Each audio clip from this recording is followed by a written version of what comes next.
Okay, welcome to part 2 of Moments, where we're looking at this last section here. So identifying if an object on a slope will topple or not. So you could have a go at that by maybe picking up a cereal packet and putting it on a table and tilting the table up or something, seeing whether the box slides down the slope or whether it topples over. And we're going to have a look at those two different situations. You can see here that actually testing happens on objects like double-decker buses for safety reasons. You can just see here the test ramp.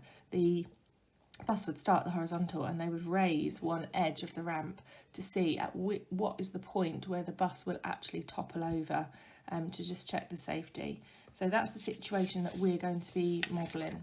If we have a look at this scenario, you can see two cases. Now, although there's 3 diagrams, we're actually talking about 2 cases, and the cases are whether it slides or whether it topples. So this first case here, if this is our bus or our object, you could get the case where if you raise this ramp, actually the whole thing stays on the slope, but it slides down, at which case it would be F is equal to mu r. So on the point of sliding, it'd be equal to, if it's in equilibrium, it'd be less than or equal to mu r. So friction would keep it in place.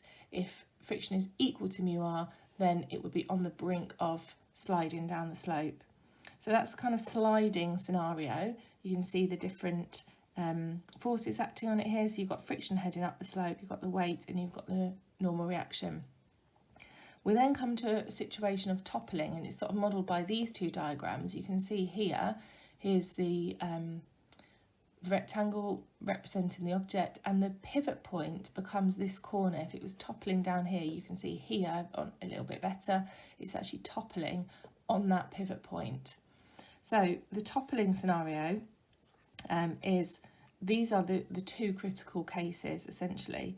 So the centre of mass, these are not the 2 critical cases. The 2 critical cases are sliding and toppling, but for this situation of toppling, these 2 diagrams represent it. So you can see that this is the pivot point, and then the centre of mass, so which you'll deal with in more detail at a later point, but it's the centre where if it's got uniform mass, it will have a centre of mass, which sometimes you'll call it centre of gravity. That is directly above the pivot point, so the weight acts vertically down through that pivot point. And you can see here that the resultant reaction acts through E as well. So that's the resultant force acts through that pivot point, and that's that resultant of F and R. And so it says here at the bottom that if you've got 3 non-parallel forces, so your weight, your resultant and your friction, their lines of action must be concurrent to be in equilibrium. So you can see here, this is in equilibrium because these 3 points are concurrent, which means that they meet at a certain point. And you can see on this diagram that they don't all meet at one particular point. Okay, let's just have a look at this in detail and kind of what it means as an example.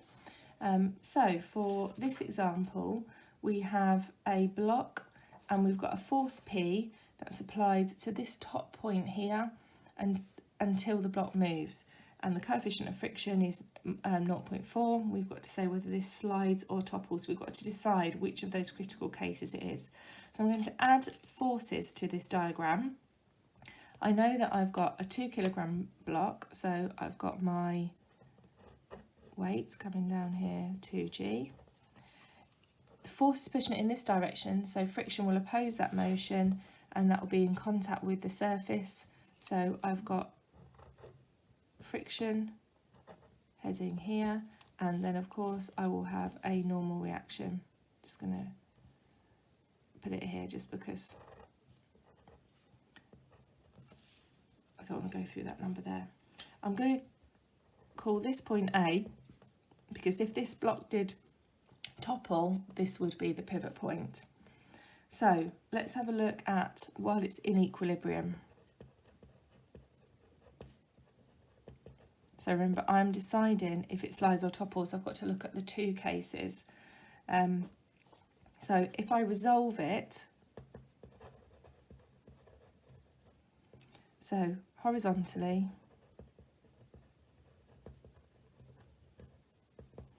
so if I resolve horizontally, the only two horizontal forces I've got are P and F, so I know that P has got to be equal to F, the friction, and then if I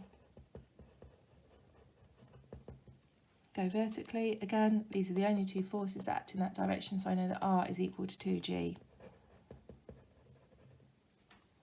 Right, so now let's look at those two situations. So if it was to slide,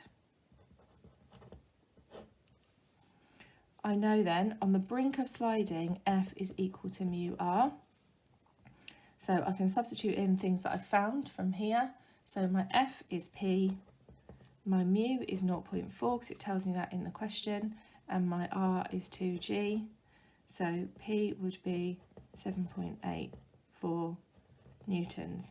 So I know that on the brink of sliding, the force will be at least 7.84 newtons. Now, let's have a look at toppling.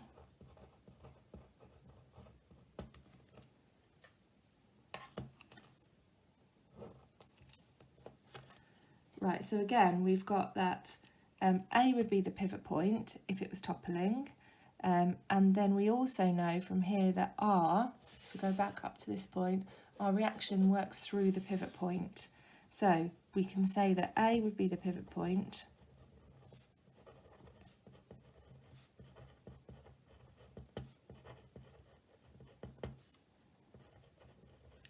and R acts at A. So you can guess then we're going to take moments about A.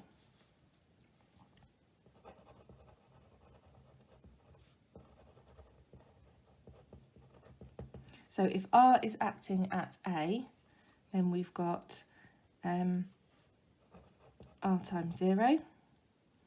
Our 2G would be pulling it this way round, anti-clockwise positive, so 2G times 0.25. These are all perpendicular, so I don't need to worry about angles for this one.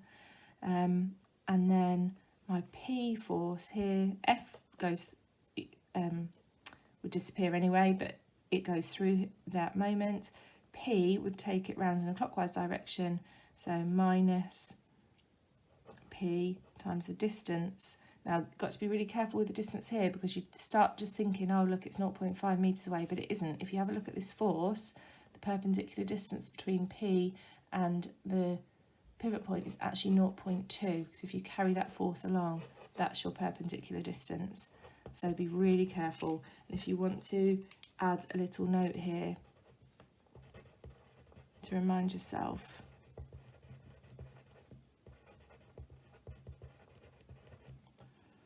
Now, if you then remember that all is all equal to 0, so if I solve that, I end up with P is equal to 24.5 newtons.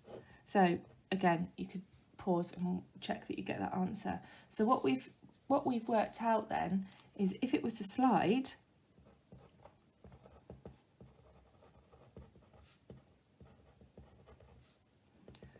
the force has got to be greater than 7.84 newtons.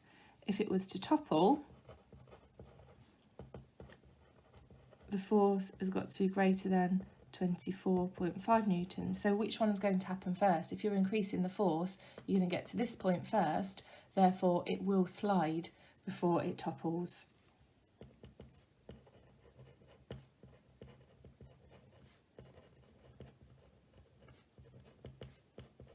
So if you imagine that scenario, you would push and push and push on here, it would start sliding down, and then when the force got to 24.5 newtons, it would then topple on this pivot point.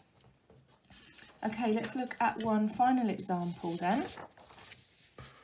So similar situation, checking for toppling or sliding. So this time we've got a rectangular block of 3 kilograms. The angle alpha of the slope is gradually increases, and what happens to the block given that the coefficient of friction is 0.6. So I'm just going to turn this into a force diagram. So let's just add these on. So I've got my weight, 3G, so it's a bit messy doing it like this. I've got my normal reaction.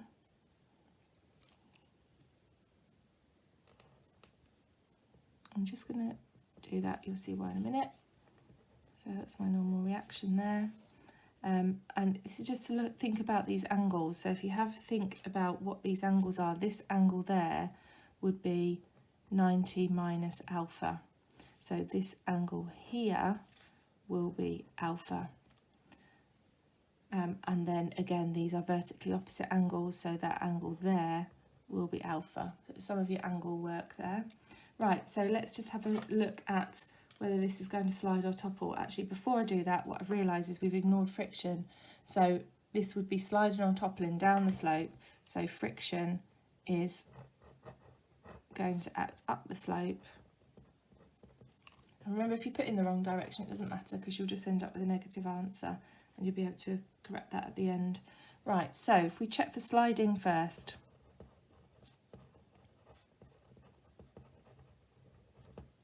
And we know that is when F is equal to mu r, so on the brink of sliding. So to sort this, we're going to resolve.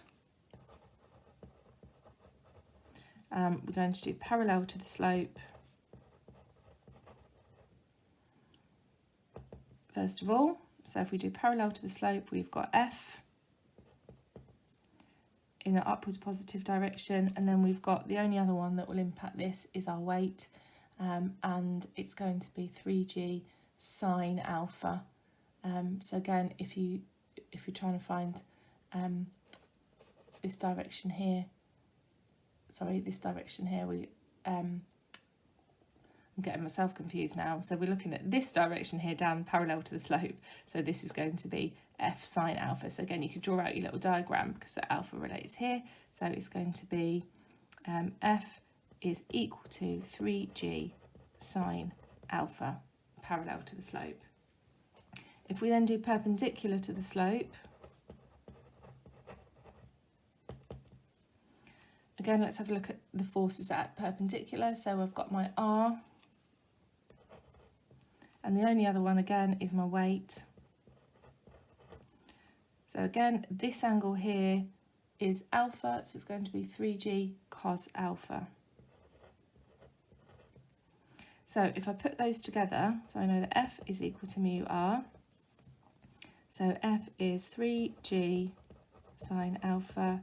Mu, I'm told, is 0.6 in the question, times by 3g cos alpha. So simplify, I can cross out my g's. So 3 sine alpha is equal to 0.6 times 3 there, so 1.8 cos alpha. I've got a sine and a cos, I'm going to divide through by the cos and then take the 3 on the other side, so I end up with sine alpha over cos alpha equals 1.8 over 3, which gives me tan alpha is 0.6, 1.8 divided by 3, which means that alpha is 31 degrees. So I know that the block is on the point of sliding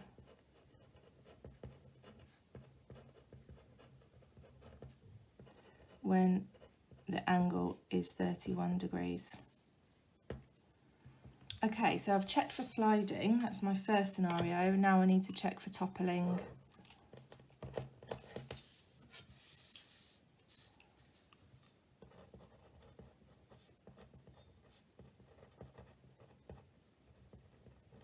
Right, so this is this scenario where you end up with the normal reaction going through the pivot point. So I'm just going to redraw that diagram because I think it's helpful to actually have the thought in your head of what it looks like. So this is a slightly trickier one to draw to get these in the right spot. So it's actually easier if you draw the weight in first and then draw your rectangle around it if you want to draw an accurate diagram.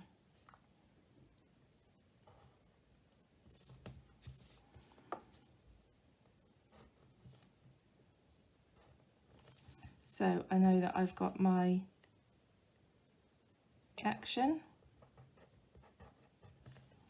I've got my weight, my angle alpha, to have my friction going up the slope again as before. I know that this distance we had was 0.4, that was 0.8. And again, I also think about if I'm putting a dotted line here, that angle there would be alpha, so this angle here would also be alpha. I'm going to put that in pen so it's a bit bolder, if you can just about see that. If you want to draw an expanded version, which might be more helpful, of that little triangle,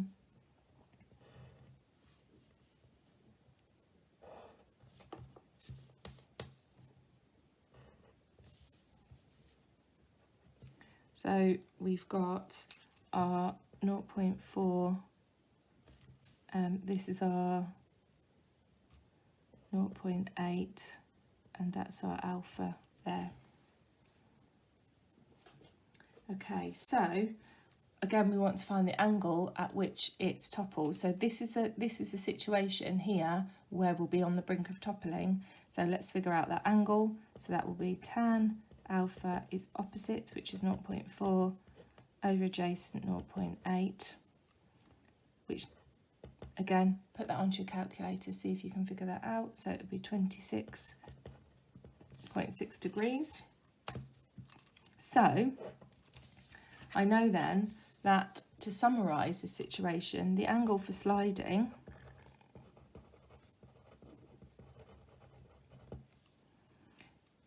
is 31 degrees, which is actually greater than the angle for toppling,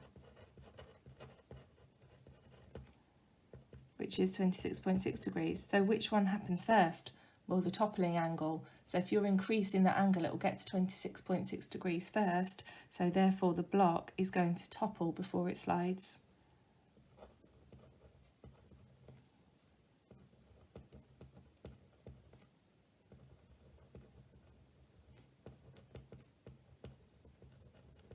So the trick with the toppling is to draw it out so that you've got your weight heading down through the pivot point and meeting your R.